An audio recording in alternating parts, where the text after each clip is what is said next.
मनुष्य क्यों व्यर्थ की बातों में उलझा रहता है? डर के कारण, भय के कारण। भय किस बात का? एक ही भय है जो लोगों को छाया की तरह पीछा कर रहा है 24 घंटे जागते सोते। और वह भय यह है कि अगर मैं व्यस्त न रहूं, उलझा न रहूं, तो कहीं मुझे मेरे भीतर का शून्य ना दिखाई पड़ जाए, कहीं वो अतल खाई ना दिखाई पड़ जाए। और वो अतल खाई है। तो भय एकदम झूठ भी नहीं, निराधार भी नहीं। अगर तुम बिल्कुल अव्यस्त हो, कोई काम नहीं, तो तुम अचानक अपने भीतर के शून्य का अनुभव करने लगोगे, रिक्तता अनुभव होगी, खाली लगोगे। तुम जल्दी से किसी काम में व्यस्त हो जाओगे, क्योंकि खाली में अहंकार मरता है, गलता है। अहंकारी को तो व्यस्त रहना ही पड़ेगा। व्यस्त रह के ही अहंकारी अपने को मान सकता है कि मैं कुछ हूं। इसलिए लोग बड़े काम करना चाहते हैं, छोटे ही नहीं, बड़े काम करना चाहते हैं। ऐसे काम करना चाहते हैं कि दुनिया भर को पता चल जाए कि मैंने ये किया, कि मैंने वह किया। छोटे मोटे काम में रस नहीं आता। क्यों? क्योंकि छोटे मोटे काम छोटा मोटा अहंकार ही पैदा कर सकते। अब बुहारी लगाओ कि खाना बनाओ, कितना बड़ा अहंकार इसमें से पैदा करोगे। लेकिन प्रधानमंत्री हो जाओ, राष्ट्रपति हो जाओ, तो भारी अहंकार पैदा कर सकते हो कि मैं कुछ विशिष्ट हूं। 60 करोड़ लोगों में मैं कुछ विशिष्ट हूं। तो लोग दौड़ रहे हैं, भाग रहे हैं, ऐसी जगह पहुंच जाना चाहते हैं जहां कुछ विशिष्ट काम में उलझ जाएं, अपने को भर लेना चाहते। मनस्विद कहते हैं कि जो आदमी जितना ही अपने भीतर की शून्यता से घबराया होता है, उतना ही पद लोलुप हो जाता है। भीतर जो लोग हीनता की ग्रंथि से पीड़ित होते हैं, वे लोग पद लोलुप हो जाते। पद की दौड़ हीनता का प्रक्षेपण है। जो व्यक्ति सचमुच ही भीतर हीनता से पीड़ित नहीं होता, वो पद की दौड़ में नहीं होता। उसे करना क्या है? वो जैसा है वैसा परम आनंदित है। उसका आनंद प्रधानमंत्री होने में नहीं है, न बहुत धन इकट्ठा कर लेने में, न बहुत यशस्वी हो जाने में। उसका आनंद तो वो जैसा है वैसे में ही है। इसी को तो कल रज्जब ने कहा, संतोष से दोस्ती करो। संतोष से दोस्ती कौन करेगा? वही कर सकता है जो अपने भीतर के शून्य के साथ राजी होने का साहस रखता हो। और यह बड़े से बड़ा साहस दुस्साहस है। इस जगत में और कोई साहस इतना बड़ा नहीं कि तुम खाली बैठ जाओ। ध्यान में बैठने से बड़ा कोई साहस नहीं है। तुम थोड़ा सुनोगे तो तुम चौंकोगे, तुम कहोगे इसमें क्या बड़ा साहस। एक आदमी पालथी मार के आंख बंद किए बैठ गया घड़ी भर, इसमें साहस क्या है? साहस तलवार उठाने में नहीं, तलवार उठाने में कुछ साहस नहीं। ये जो घड़ी भर आदमी शांत होकर बैठ गया है ना कुछ करने, शून्य होकर, इसमें साहस है। क्यों? क्योंकि यहां जैसे जैसे भीतर उतरेगा, जैसे जैसे कृत्य का जगत छूटेगा, विचार का जगत छूटेगा। क्योंकि विचार भी सूक्ष्म कृत्य है, वो मन का कृत्य है। कभी तुम शरीर का काम करते हो, शरीर के काम से छूटे तो तत्क्षण मन का काम शुरू कर देते, मगर काम जारी रहता है। जब दोनों काम छूट जाते हैं तो फिर क्या बचता है? तुम ही नहीं बचते। इसलिए मैं कहता हूं यह साहस। ध्यान में उतर के पता चलता है कि मैं कभी था ही नहीं। मेरा होना भ्रांति थी, मेरा होना एक सरासर झूठ था, मैं हूं ही नहीं। हिम्मत है इस बात को अनुभव करने की कि मैं हूं ही नहीं। और जो ऐसा जानता है कि मैं हूं ही नहीं, वही जान सकता है कि परमात्मा है। तुम दोनों साथ साथ ना हो सकोगे। प्रेम गली अति सांकरी, तामे दो न समा है। या तो तुम या परमात्मा। तुम मिटोगे तो परमात्मा हो सकेगा। तो वो जो शून्य तुम्हारे भीतर है परमात्मा की ही आभा है, उसका ही चेहरा है, उसके ही रूप रंग का अंग है, उसी निराकार का एक भाव है। तुमने पूछा मनुष्य क्यों व्यर्थ की बातों में उलझा रहता। अब सार्थक बातें रोज रोज खोजो भी कहां से?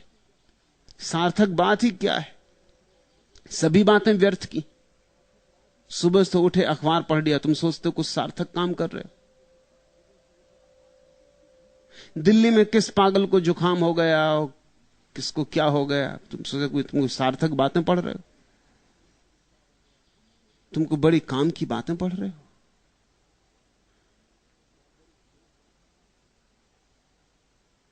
फिर बैठ के पत्नी से कुछ बात कर ली, मोहल्ले की गपशप, फिर चले दफ्तर। तुम सोचते हो वहां को सार्थक काम कर रहे हो। तो सार्थक क्या है? इस सारे उपद्रव की सार्थकता इतनी ही है कि 2 रोटी मिल जाती।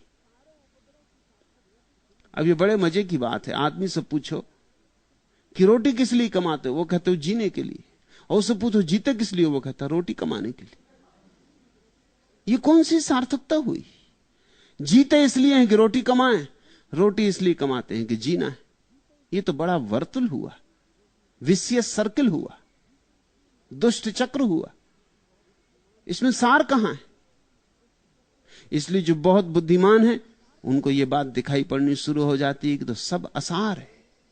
उठे रोज सुबह, चले वही रोटी कमाने, सांझ फिर आके सो गए, सुबह फिर उठे, फिर चले रोटी कमाने। ऐसे ही आते जाते एक दिन समाप्त हो गए। पाया क्या? उपलब्धि क्या थी? हाथ क्या लगा? मृत्यु में जो बच सके वही सार्थक है। यह मेरी सार्थक की परिभाषा है।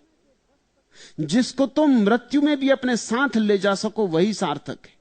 और जो मृत्यु में तुम्हारे साथ न जाए, इसी तरफ पड़ा रह जाए, वो सार्थक नहीं। तुम्हारा पद पड़ा रह जाएगा, धन पड़ा रह जाएगा, नाम पड़ा रह जाएगा, मित्र परिजन सब पड़े रह जाएंगे। तुम जब जाने लगोगे अकेले, उस वक्त क्या तुम ले जा सकोगे? तुम्हारा बैंक बैलेंस क्या ले जा सकोगे? उस वक्त ध्यान ही ले जा सकोगे, बस और कुछ ना ले जा सकोगे। तो ध्यान का अनुभव एकमात्र सार्थक अनुभव है। ये तो बड़ी उपद्रव की बात हुई, उल्टी बात हुई। तुम जो भी करते हो सब व्यर्थ है। वो जो कुछ घड़ियां ना करने में बीतती हैं वही सार्थक है, क्योंकि वही तुम बचा के ले जा सकोगे। मगर उन थोड़ी सी घड़ियों में जो तुम शांत हो जाते हो, कुछ भी नहीं करते, मौत का साक्षात्कार करना होता है। मौत और ध्यान बड़े एक जैसे। ध्यान करने वाला रोज मौत में उतरता है, रोज मरता है, क्योंकि रोज मिट जाता है, भीतर सन्नाटा हो जाता है। खोजने से भी नहीं पाता अपना आपा कि मैं कहां हूं। कोई आत्मा नहीं मिलती, कोई भीतर नहीं मिलता, सिर्फ सन्नाटा मिलता है। सन्नाटा रोज गहन होता जाता है, खाई रोज गहरी होती चली जाती और गिरता चला जाता है, और कहीं जगह नहीं मिलती जहां पैर टेक के खड़ा हो जाऊं। यही तो मृत्यु का अनुभव है। इसलिए जिसने ध्यान में बार बार मर के देख लिया, जब मृत्यु आती है तो वो घबराता नहीं, क्योंकि ये मृत्यु तो वो रोज ही देखता रहा है। इसलिए ध्यानी मृत्यु के क्षण में निश्चिंत भाव से जाता है। ये तो परिचित बात है, ये तो रोज का मामला है। इतना ही नहीं कि परिचित है, इतना ही नहीं कि रोज की जानी हुई बात है, यह भी उसका अनुभव है कि जितना गहरा इस शून्य में उतरो उतने ही आनंद का आविर्भाव होता है। इसलिए वो मृत्यु का स्वागत करता, अंगीकार करता, उसे आलिंगन करता है, अतिथि की तरह, मेहमान की तरह द्वार खोलता है कि आओ, बहुत प्रतीक्षा की है तुम्हारी। और जो व्यक्ति मृत्यु को स्वागत से अंगीकार कर लेता है, वो मरेगा कैसे? वो मर कैसे सकता है? अब मैं तुमसे एक विरोधाभास कहना चाहता हूं। जो मरने को तैयार है, जो ध्यान में मरने को तैयार है, उसकी मृत्यु कभी नहीं होती। वह अमृत का धनी हो जाता है। लेकिन आदमी व्यर्थ की बातों में उलझा है। न हो बाहर तो खुद ईजाद कर लेता है। खड़ी कर लेता है, झगड़े झांसे कर लेता है, उलझा लेता अपने को।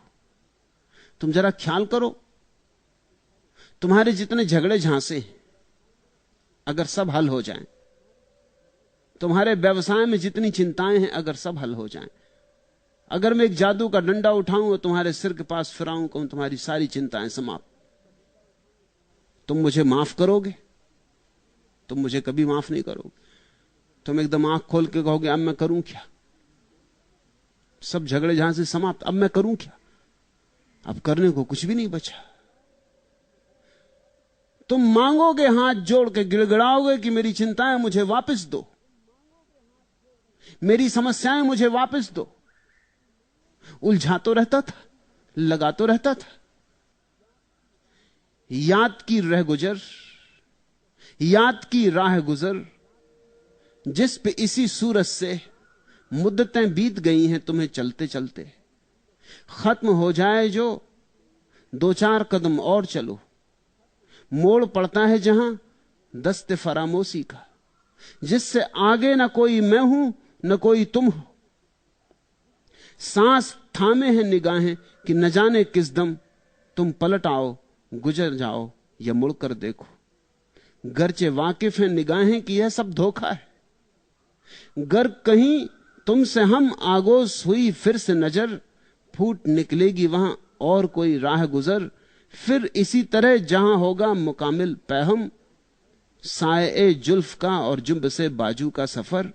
दूसरी बात भी झूठी है कि दिल जानता है, यहां कोई मोड़, कोई दस्त, कोई घात नहीं, जिसके पर्दे में मेरा माह रवां डूब सके।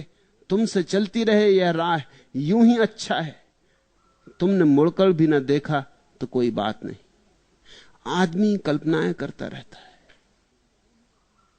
कोई मेरे प्रेम में पड़ जाएगा, मैं किसी के प्रेम में पड़ जाऊंगा, आज धन नहीं है कल धन मिल जाएगा, आज पद नहीं है कल पद मिल जाएगा, और फिर सोचता है ना भी मिला तो कोई बात नहीं।